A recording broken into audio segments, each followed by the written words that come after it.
O tema da mensagem de hoje é: pense, creia e construa. Eu quero começar citando algumas palavras de arrependimento que eu recebi de algumas pessoas que me assistem pela internet. Eu poderia ter realizado grandes coisas. Outros disseram: eu poderia ter sido alguém se eu fizesse isso ou aquilo. Foram muitas as palavras de arrependimento que expressaram, de fato, um desperdício do potencial que Deus nos dá. Algumas das pessoas fazem isso até mesmo culpando a vida, como se a vida fosse culpada, como se eles não tivessem tido oportunidades para realizar mais. Eu quero citar uma frase de um autor desconhecido que diz assim: a caminhada de 1000 quilômetros começa com um passo. A caminhada de 1000 quilômetros começa com um passo. Quando a gente termina o ano, a gente já fica pensando nas coisas que a gente quer realizar, não é isso? Muitos fazem promessas, mas a verdade é que a estatística diz que a maioria das promessas feitas no final do ano não são cumpridas. Porque as realizações, na maioria das vezes, são difíceis, demandam atitudes, mudanças de atitude. Mas eu quero dizer para você que Deus é um Deus que quer fazer de você uma pessoa vitoriosa. Então, em nome de Jesus, eu quero declarar, dizer, uma operação de um câncer na garganta muito agressivo que foi encontrado na vida dele. A mulher dele era cristã, se reuniu com alguns irmãos da igreja, impuseram as mãos sobre ele e oraram, pedindo um milagre de Deus. Quando terminou a oração, ele disse assim: mas eu não creio em milagres. E aí eles pegaram um avião, foram para Jacksonville. Lá ele tinha que fazer alguns exames pré-operatórios para que pudesse de alguma maneira encontrar o melhor procedimento. E quando ele fez todos os exames de imagem, o médico chegou para ele e disse assim: olha, nós temos um problema. Ele disse: pois não, doutor, eu estou pronto.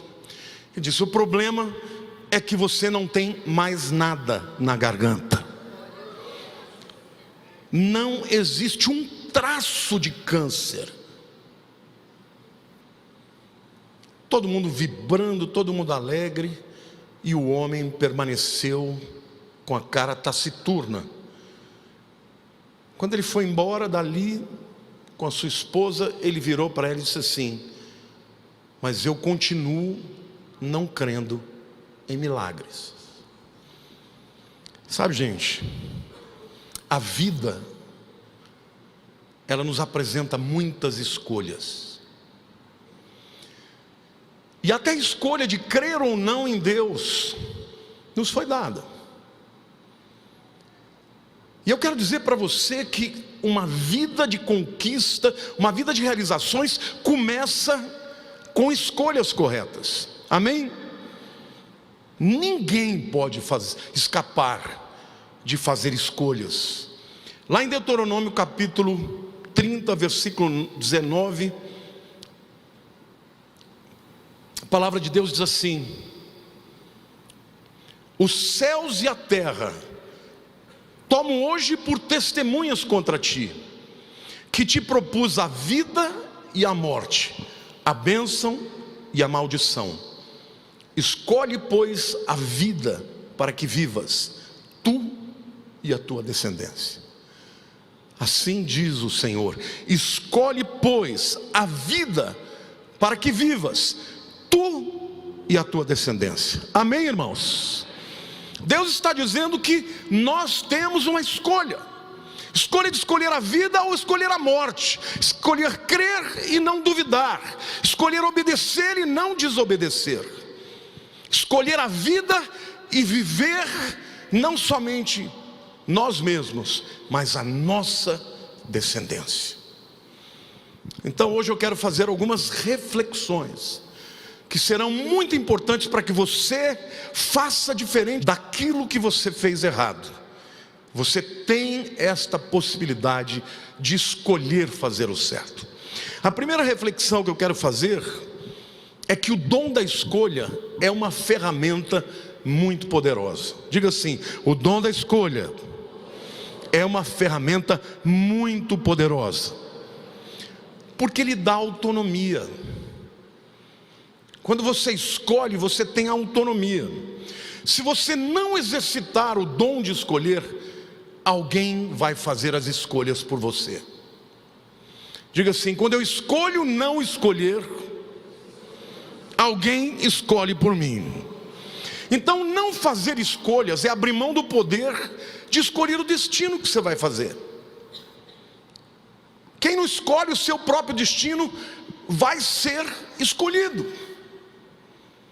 Então, mesmo quando as pessoas não acreditam em Deus, como aquele homem que escolheu, depois de uma cura, de um milagre, dizer: mas eu ainda não creio no milagre, Deus lhe deu essa escolha.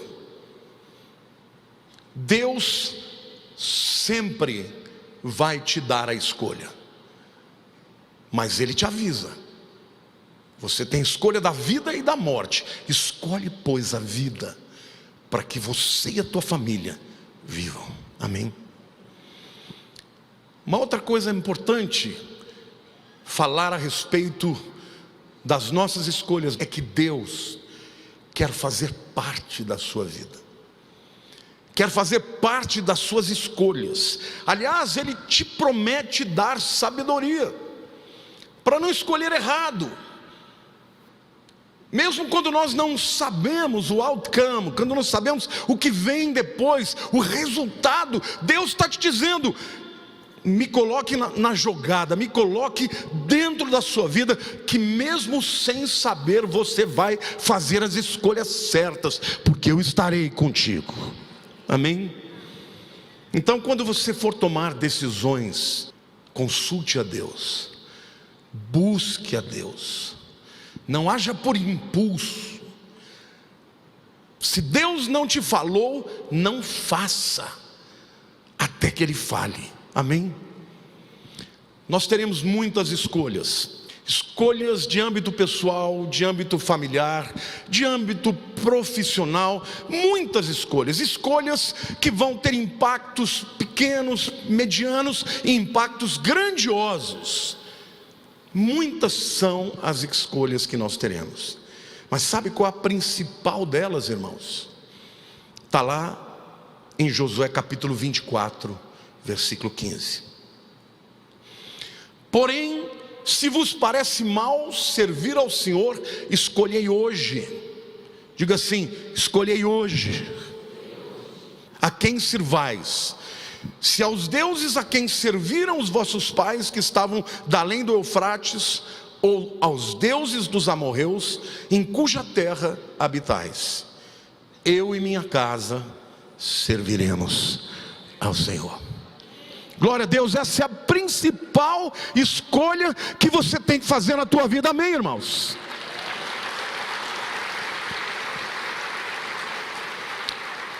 E aqui na palavra de Deus fica claro que servir a Deus é uma escolha, jamais uma imposição.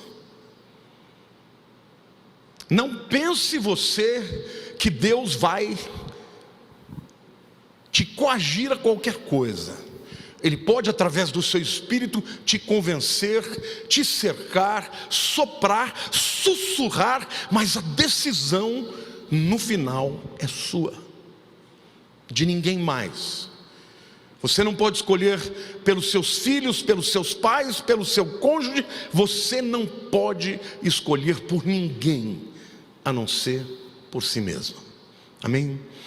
Uma outra coisa que fica evidente neste texto de Josué é que servir a Deus sempre significa remar contra a corrente. Josué está dizendo: vocês vão escolher se vocês vão servir os deuses da além do Eufrates, não é isso? Os deuses da Babilônia, se vocês vão adorar os deuses dos povos locais, dos amorreus, por exemplo, que eram cananeus. Escolhem quem vocês quiserem, vocês vão escolher. Eu e minha casa serviremos ao Senhor. Diga assim: servir a Deus é uma escolha. Diga para a pessoa ao teu lado: eu não sei você, mas eu já fiz a minha escolha. Eu e minha casa serviremos ao Senhor. Amém, irmãos? Glória a Deus. Mas fica evidente que há uma influência do meio na vida de pessoas. O povo de Israel, irmãos, viu coisas inimagináveis. Aquele povo atravessou o Mar Vermelho a pés enxutos. Eles viram o vento chegar e o mar se abrir. Você dá para entender uma pessoa dessa escolher servir a outros deuses? Acontece, quando nós lemos a Bíblia, nós nos esquecemos que as coisas são paulatinas. O tempo passa, as lutas acontecem, as pessoas começam a arrefecer na sua fé, na sua conduta, na sua crença. E de repente a influência do lugar começa a corromper a fé de muita gente. Então eu quero dizer para você que servir a Deus tem que ter comprometimento. Tem muita gente que serve a Deus quando está afim. Hoje eu estou afim. Hoje eu não estou afim. Hoje eu não estou com vontade. Hoje eu não estou sentindo. Gente, este é o caminho da influência maligna sobre a sua vida, porque Satanás sempre há de tratar com os teus sentimentos. E Josué, ele deixa claro, aliás, ele tinha autoridade, porque durante 40 anos, este homem foi fiel a um líder. Quando todo mundo pulou do barco, ele falou: eu estou aqui. E ele mais uma vez, agora ele é líder sobre Israel. Ele diz assim: olha, vocês vão escolher quem vocês vão servir. Se é os deuses da além do Eufrates, os babilônicos, os assírios, se são os deuses dos cananeus, escolham quem vocês quiserem. Eu não me importo, eu e minha casa serviremos ao Senhor. Amém, irmãos?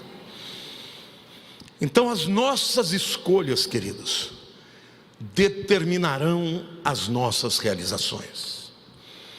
E agora eu quero, de maneira prática, falar um pouquinho sobre esse processo de fazer escolhas, de pensar, de crer, de engendrar sonhos e de realizá-los.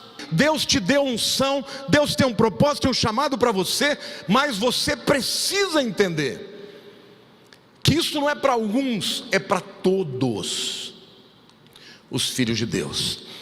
E eu quero então refletir um pouco sobre esta vida de realizações que Deus espera de nós, observando a arquitetura.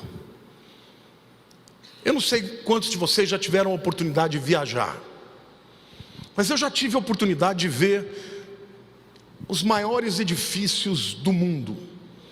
Eu já tive a oportunidade de ver o Empire State Building, as Torres Gêmeas, mas eu gosto mais do Empire State. Eu já tive a oportunidade de ver o Vaticano.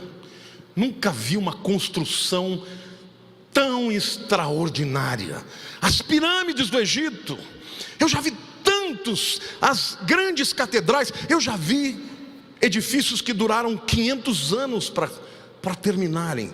E já vi outros edifícios que foram construídos muito mais rapidamente. Eu já vi a Torre Eiffel, eu já vi muita coisa.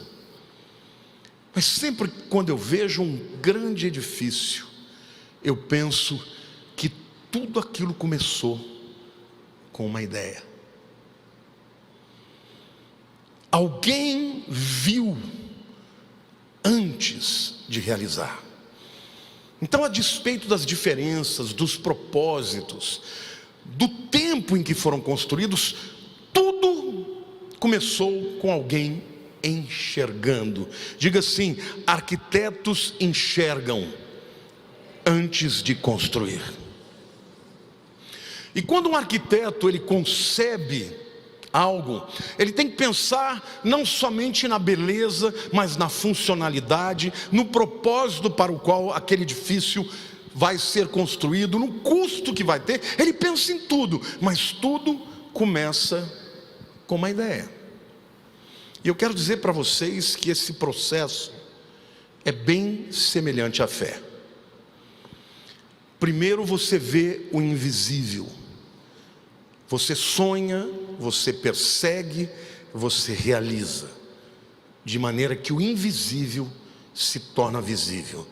O espiritual vem para o mundo físico, o sonho se torna realidade. Quantos aqui têm sonhos?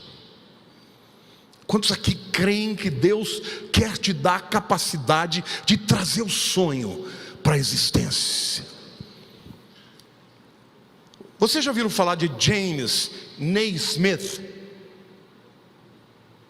Você não vale, Val, porque você é professor de educação física. Esse camarada é um canadense que estava, professor de educação física, que estava pensando como é que ele ia fazer para os seus alunos se exercitarem nos longos meses de inverno gelado. Por conta disso, ele criou o basquetebol. Você já ouviu falar do basquete? Já? Então, ele é resultado de uma visão de alguém que muitos nem conhecem. Quantos aqui já ouviram falar de Garrett Morgan? Ninguém, né? Esse camarada foi um americano que em 1920 ele aprendeu a dirigir e comprou um carro. E ele estava dirigindo, e aí ele começou a perceber como era perigoso os entroncamentos, os cruzamentos. E ele falou: como é que eu posso melhorar isso? Em 1923 ele patenteou o farol, o sinaleiro. Tremendo, né? Quantos aqui já viram um sinaleiro? Mas você não sabe quem é o Garrett Morgan. O que eu estou dizendo para você é que quando você sonha, o teu sonho, a tua realização pode ir muito além de você. Deus tem sonhos para cada um de nós aqui, e Ele quer que nós os realizemos. Quantos de vocês já ouviram falar do Nikola Tesla? Esse todo mundo, né? Esse camarada é um grande inventor, né? Dentre as muitas invenções dele, ele nos deu os barcos controlados pelo controle remoto e o motor elétrico. Veja que coisa, tudo, diga assim, tudo começa com uma ideia. Amém? O que esses inventores tinham em comum? Todos eles pensaram em algo, sonharam com algo e saíram da inércia e realizaram algo extraordinário. Amém? Então, desde o início do tempo, a parte da criação natural, tudo que existe, alguém inventou. Glória a Deus. Eu quero agora olhar e fazer uma observação sobre o modus operandi, sobre o maior de todos os arquitetos do mundo, que é o próprio Deus. Em Gênesis 1:26 diz assim: também disse Deus: façamos o homem à nossa imagem, conforme a nossa semelhança. Tenha ele domínio sobre os peixes do mar, sobre as aves dos céus, sobre os animais domésticos, sobre toda a terra e sobre todos os répteis que rastejam pela terra. Até Deus, para criar, primeiro ele teve uma ideia. A Bíblia diz que lá na eternidade ele já nos conhecia. Queridos, passou uma eternidade até que chegasse a hora de Deus criar o homem. Mas desde o princípio Deus tinha uma ideia, e essa ideia saiu do papel e se tornou algo concreto. Agora Deus nos criou a sua imagem e a sua semelhança. Diga: se Deus é criativo, eu sou criativo. Amém? Quantos aqui têm criatividade? Você já criou algo inédito?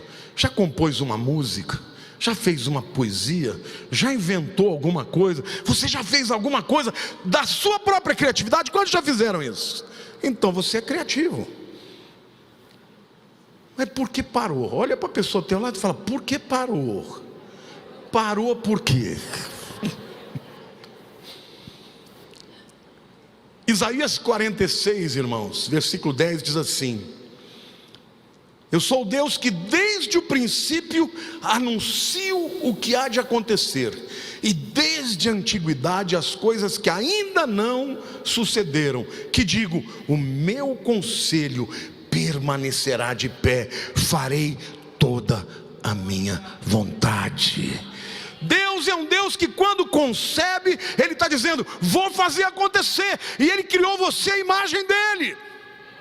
Então quando Ele te dá criatividade, um sonho, um projeto, Ele quer que saia do papel. Amém? E às vezes quando Deus te dá um sonho, você não tem ideia de como aquilo será. Eu me lembro que quando eu era jovem, começando esta igreja, eu recebi muitos convites de igrejas grandes para ser pastor, com salário muito maior. Eu não ganhava absolutamente nada, passava necessidades, irmãos, literalmente não tínhamos dinheiro, às vezes nem para comer. Mas lá dentro de mim eu sabia que eu queria fundar uma igreja que fosse do jeito que eu cria que deveria ser. Quando a gente conversava, né, eu, os pastores que estavam no começo, o Zeca, o Daniel, a Lília, a gente pensava: puxa vida, vocês imaginem quando a igreja tiver 300 pessoas. Era isso que eu pensava. Mas Deus é capaz de fazer muito além, muito mais daquilo que pedimos ou pensamos. Amém, igreja? Então seja capaz de sonhar, porque o nosso Deus é um Deus que concebe e realiza, e Ele te criou a sua imagem e a sua semelhança. Então, no nome de Jesus, eu quero ver essa igreja aqui sendo uma igreja de construtores, igreja de pessoas que sonham e realizam para a glória de Deus. Amém? Lá em Salmo 18, em Salmo 17, versículo 8, porque alguém vai dizer: ah, pastor, mas isso é para os outros, não é para mim. Eu sou uma pessoa tão insignificante, não tenho muitos talentos, não tive oportunidades, acho que Deus nem se importa comigo. Salmo 17, versículo 8 diz assim: guarda-me como a menina dos olhos, esconde-me à sombra das tuas asas. Zacarias 2,8 diz assim: porque assim diz o Senhor dos exércitos, para obter Ele a glória, diga, para obter Ele a glória, enviou-me às nações que vos despojaram, porque aquele que tocar em vós, toca na menina do seu olho. Zacarias está dizendo para o povo de Israel, para um povo que foi espalhado entre as nações, que foi levado para o exílio, cativeiro. Ele diz assim: olha o que Deus está falando a seu respeito. Deus foi adiante às nações para tratar com elas, porque aqueles que se levantam contra vocês, se levantam contra Ele, porque Ele olha para vocês como a menina dos seus olhos. Amém? 2 Crônicas capítulo 9, versículo 8 diz assim: bendito seja o Senhor teu Deus, que se agradou de ti, para te colocar no seu trono como rei para o Senhor teu Deus, porque o teu Deus ama a Israel, para o estabelecer para sempre. Por isso te constituiu rei sobre ele, para executares juízo e justiça. Ah, pastor, mas Israel é o seu povo amado. Eu acho que Deus não se importa comigo. Aí vem João 3,16, que é o versículo mais importante da Bíblia, que diz: porque Deus amou ao mundo de tal maneira que deu o seu Filho unigênito, para que todo aquele que nele crê, diga, para que todo aquele que nele crê não pereça, mas tem a vida eterna. Bata no peito e diga: Deus me ama. Queridos, você quer saber o tamanho do amor de Deus por você? Ele deu a Jesus, o seu Filho amado, por você. E a Bíblia diz que Ele deixa 99 ovelhas e vai buscar a centésima, e atrás, carregando sobre os seus ombros, se alegrando, porque aquele que estava perdido foi achado. Como dizem os italianos, né? Gesù è venuto per cercare e trovare quello che aveva perduto. Jesus veio para buscar e achar aquele que estava perdido, amém? Diga assim: eu estava perdido e fui achado. Glória a Deus. Você pode aplaudir o Senhor, aplauda o Senhor. Você é amado por Ele, igreja. Você não tem entendimento do que é o amor de Deus. Um dia que você for pai ou for mãe, você vai entender o que é o amor de Deus. O amor de Deus é assim: você ama de graça, você ama quando o filho não merece, você ama quando ele faz a coisa errada, né? Quando ele é esbalhato, quando ele fez tudo errado. Deus nos ama assim. E os planos de Deus para a tua vida ainda são os mesmos, igreja. Povo de Deus que está aí, sai desse marasmo, levante a cabeça e deixa Deus te usar, porque Ele te ama e os propósitos dele são extraordinários para a sua vida. Amém? Aplauda ao Senhor, diga: eu creio.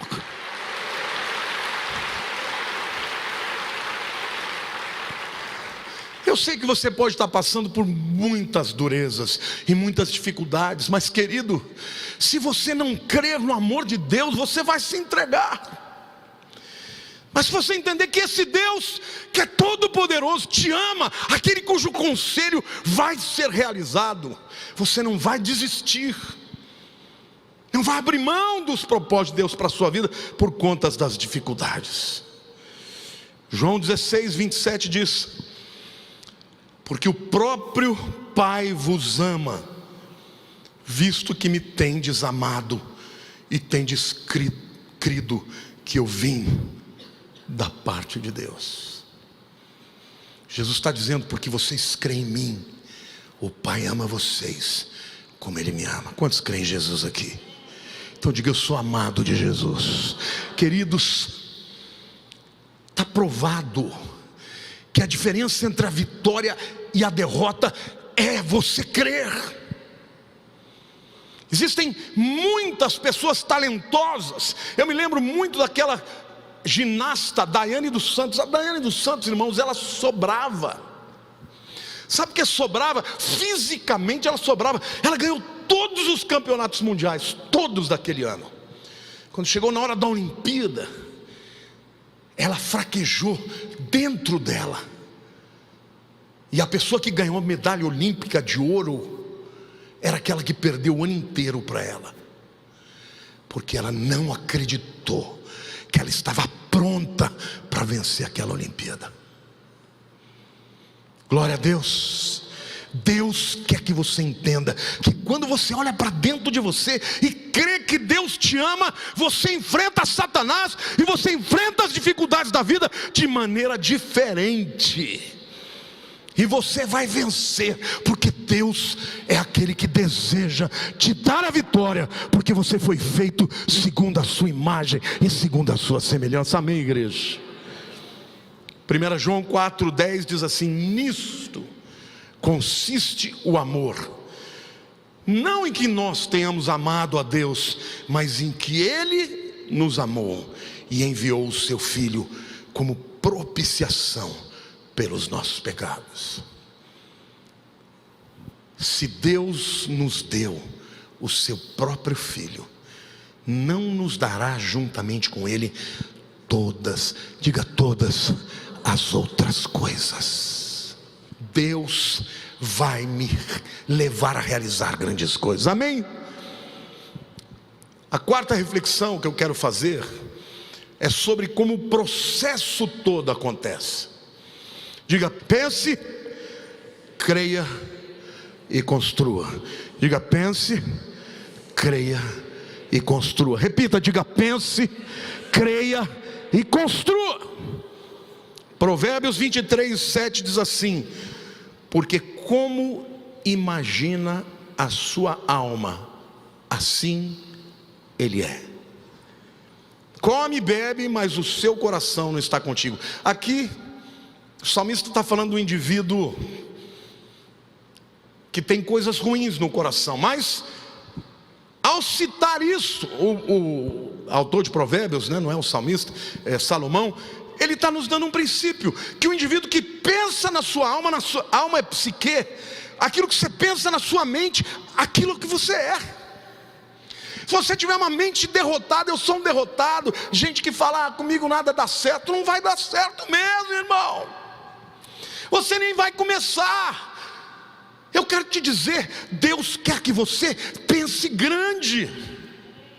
Pense grande, aprenda uma outra língua, vá aprender um instrumento, incremente a tua vida, saia da mesmice, saia da mediocridade, porque Deus tem coisas grandes para você. Amém, igreja?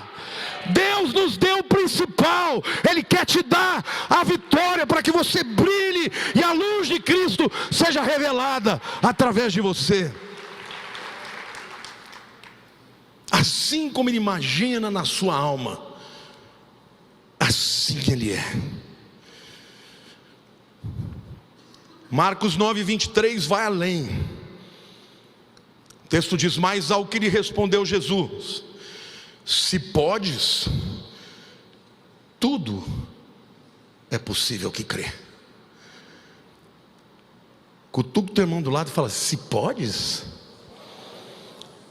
tudo é possível que crê. Então a questão não é questão se pode ou não pode, a questão é se crê ou não crê. Diga assim: a questão não é se pode ou não pode, a questão é se crê ou não crê. Gente, Deus quer que você creia, que você se destaque, que a luz de Jesus brilhe na tua vida, que você mude de patamar, que você cresça, que você influencie, que você realize. Mas tudo começa com um pensamento. Então primeiro pense, sonhe, depois creia, e aí você vai realizar. Olha que Judas de 19-21 diz. Mais uma vez aqui ele está apresentando dois tipos de pessoas: aquele que tem coisas ruins no coração e os que têm fé. Olha o que ele diz: são estes os que promovem divisões sensuais, que não têm o espírito. Aqui não está falando de divisões sensuais no sentido de sensualidade, está falando dos sentidos. É aquele tipo de gente que anda dominado por sentimentos, ou é inveja, ou é sentimento de inferioridade. É gente que é dominada pela alma e pelos sentimentos. Esse tipo de gente, onde chega, destrói. Diz assim: são estes os que promovem divisões sensuais, que não têm o espírito. Vós porém, diga vós porém, amados, edificando-vos na vossa fé santíssima, orando no Espírito Santo, guardai-vos no amor de Deus, esperando a misericórdia do nosso Senhor Jesus Cristo para a vida eterna. Olha o que ele está dizendo aqui: que quem não crê divide e destrói, mas e quem tem fé, o que faz? É edificado. Diga: edificar é igual construir. Sabe o que Judas está dizendo? Aqueles que estão promovendo briga, separação, divisão, esse tipo de gente não é o tipo de vocês. Vocês são aqueles que são edificados na vossa fé. Diga assim: eu creio, e a minha fé vai me edificar. Querido, a tua fé vai construir o teu caráter, os teus pensamentos, os teus sonhos e as tuas realizações. Diga assim: quem pensa correto, crê correto, e quem crê de maneira correta, edifica. Quem você vai querer ser? O que espalha e destrói, ou o que edifica? fode de gente assim. Esse tipo de gente que vem para destruir, para falar mal, para criticar, não é gente que vai construir. Se junta aos bons, se junta a quem tem projeto, a quem tem visão, a quem tem sonhos. Amém, igreja? Tem um ditado que diz: diz-me com quem andas, que eu direi quem tu és. Se você andar com gente que só vai para trás, você vai para trás. Mas se você quer crescer, você tem que andar com quem está caminhando, com quem está sonhando, com quem está realizando, com quem está crendo e quem está construindo. Amém, igreja? É isso que eu quero profetizar. Nós vamos construir muitas coisas. Muitas coisas nós realizamos aqui. Essa festa de Natal que nós fizemos, irmãos, que coisa linda. Que coisa linda, impactando a região, impactando as pessoas. E nós queremos mais do que dar para elas somente aquilo que o consumo pode fornecer. Nós fazemos isso porque queremos que eles saiam desta visão pequena e eles creem no Deus Todo-Poderoso, creiam no Deus Todo-Poderoso e mudem de vida, porque é isso que o Evangelho faz. Amém? Então diga assim: quem crê, quem tem fé, vai edificando a sua vida.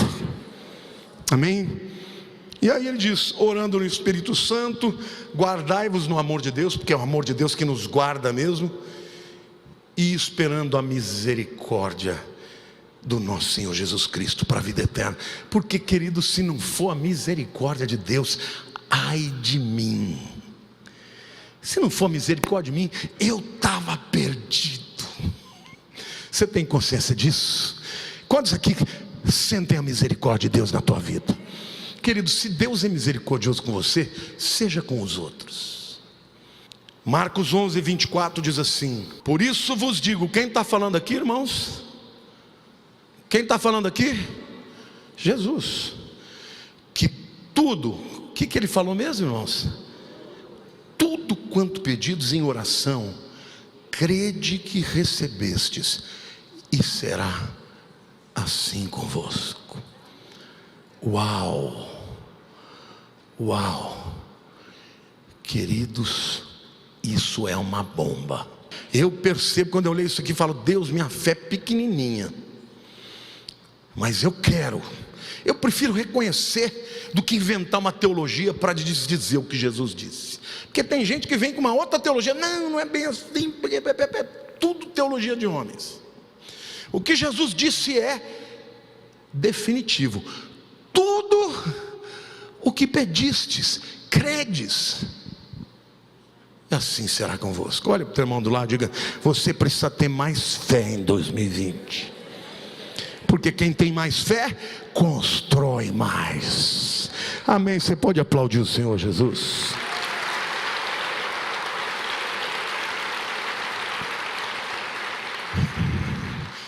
Eu quero perguntar para você: quais são as coisas que te dão alegria e que te dão paz? Você precisa fazer mais isso. Quais são os dons e talentos que você deixou de usar? Quem aqui tocava instrumento e não toca mais? Deixa eu dizer uma coisa para você: tocar instrumento aumenta a inteligência. Sabia disso? Você cria mais conexões neurais. Volta a tocar. Você pode não ser um Heitor que está ali. Outro dia ele começou a tocar um violino, eu falei: é o Heitor, né? Lógico, para tocar naquele nível tinha que ser o Heitor. Você pode não ser o Heitor, mas dá uma tocada. Eu não sou a Olga, mas eu toco. Amém? Por que que você parou de buscar os seus sonhos? Quando você para de sonhar, você fica chato. Você conhece crente chato? Crente chato fica legalista, fica apontando o dedo para os outros. Está tudo ruim, chato.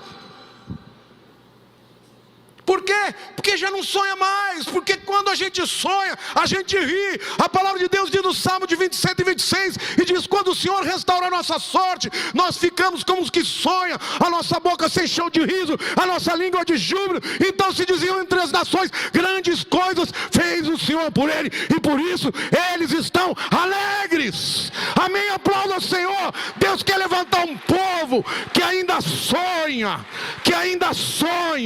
e quando sonha sorri, quando sonha tem júbilo. Amém, igreja? Deus é um Deus de restauração. Eu queria te dizer que o poder, quando ele não afeta os outros, ele é imprestável. O potencial que Deus te deu é o presente dele para você. Mas o que você faz com o teu potencial é o presente que você dá para ele. Uma usina hidrelétrica não tem nenhum valor se a energia não sair da estação. Mas quando ela sai da estação, ela ilumina as casas, os negócios. Aí então as pessoas entendem qual é o valor e a importância desse poder. Eu queria perguntar para vocês: quantos de vocês conhecem o professor Zinin? Não vale procurar no Google. Já ouviram falar do professor Zinin? Não, né? E quantos de vocês já ouviram falar do Alfred Nobel? O sobrenome dele lembra do que mesmo? Do prêmio Nobel. Bom, quero dizer para vocês que o professor Zinin era o professor de química do Alfred Nobel. E um dia o Alfred Nobel estava lá estudando, pensando em alguma coisa que ele queria estudar, desenvolver na sua pesquisa. E o Zinin falou assim: olha, tem uma coisa bacana para você pesquisar. Pesquisa sobre a nitroglicerina. E o Alfred Nobel falou: que legal, vou fazer isso. E ele descobriu e inventou a dinamite, que afetou muita gente. Aí você vai dizer: nossa, mas ele fez uma coisa ruim. Não, a dinamite tem muitas utilizações ótimas. Mas o fato é que o professor Zinin, ele conhecia a importância da nitroglicerina e não fez nada com isso. Falou para o outro que era aluno dele e falou: pois não, eu vou pegar a sua ideia. E ele realizou, e ele criou. E por causa disso você hoje sabe que existe um prêmio Nobel, porque alguém desejou tirar do papel e construir algo que afetasse as pessoas. E eu quero declarar que Deus tem para você realizações. Sabe por que você conhece o Davi? Porque ele matou Golias.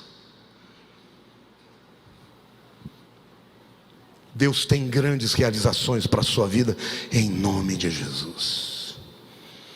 Então no ano de 2020, diga assim: no ano de 2020 vai ser o ano da minha virada. Querido, você tem que mudar o coração, tem que mudar a atitude, você tem que ter vontade de se aprimorar. Olha, eu sempre gostei de estudar línguas, e eu descobri que o jeito que eu estudo é o melhor jeito, que é o jeito não tradicional. Outro dia eu estava lendo um autor um americano chamado Steven Krasher. Ele fala literalmente que o melhor jeito de você aprender uma língua não é estudar gramática, é ouvir muito. Ele diz: porque é assim que uma criança aprende a falar. Ele começa ouvindo, daqui a pouco ele repete. Aí ele diz assim: outra coisa que é boa para fazer é você falar sozinho. Eu falei: eu já faço isso, Quando eu comecei a estudar hebraico, a Lília falava comigo em português, eu respondia em hebraico. Eu faço isso com toda a língua. Agora eu só paro no italiano o dia inteiro, dá solo. Faça algo novo, aprenda algo novo, se desenvolva, tenha uma atitude diferente. Não guarde para si os seus talentos, porque quando você toca em alguém, essa conexão é poder, essa conexão abre portas. Henry Ford, o criador do carro, diz assim: quer você creia que pode, quer você creia que não pode, nos dois casos você está certo. Diga assim: quer você creia que pode, quer você creia que não pode, nos dois casos você está certo. Qual é o teu caso? Quantos aqui querem crer que podem em nome de Jesus? Então a questão aqui não é quando você deixou de ter sonhos e esperanças. Não importa o quando ou o porquê você deixou de sonhar. O que é mais importante é que você entenda que dentro de você tem uma massa cinzenta que é extraordinária. São bilhões de neurônios, capacidades que você nem sonha. Dentro de você Deus te deu uma capacidade que você ainda não realizou, mas se você decidir hoje, você vai encontrar um ano diferente, porque não é que o mundo vai estar diferente, você vai estar diferente para enfrentar o mundo. Abacuque, capítulo 2, versículo 3, e eu termino com esse texto. Diz assim: porque a visão ainda está para cumprir-se no tempo determinado, mas se apressa para o fim e não falhará. Se tardar, espera-o, porque certamente virá, não tardará. Diga assim: a visão ainda está para se cumprir no tempo determinado. O tempo é uma variável que você não tem controle. O tempo é de Deus, mas o fazer é teu, o sonhar é teu. Querido, você pode se destacar no ano de 2020. Às vezes eu tenho a impressão que o mundo está cheio de zumbis, de pessoas caminhando com a corrente, e aquele que acorda pode fazer a diferença. Cutuca o irmão do lado, diga assim: eu vou fazer a diferença. Diga: a minha visão vai se cumprir. Querido, Deus está dizendo: a visão se apressa para o fim, ela vai acontecer, ela não falhará, mas cabe a nós esperar, porque certamente virá e não tardará. Amém. Diga assim: pense, creia e construa. Eu queria que você colocasse a mão no seu coração. Eu não fiz um apelo para chamar todo mundo aqui, porque na verdade eu quero que essa seja uma oração de toda a igreja.